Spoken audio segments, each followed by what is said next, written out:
No tomatoes. Tomato లేకుండా ఒట్టి చింతపండు పులుసుతోనే కొరమీను చేయాలా.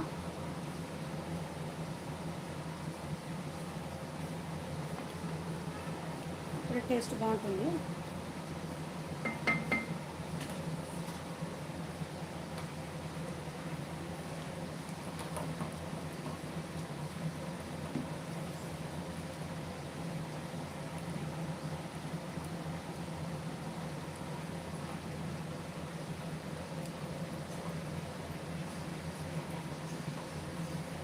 కొరమీన్ ఎంతమందికి తెలుసో కామెంట్ చేయండి.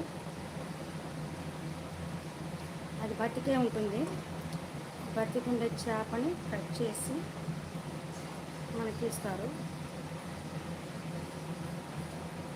మిగతా చేపలన్నీ చచ్చిపోయి ఉంటాయి, అవి మనం తెచ్చుకుంటాము.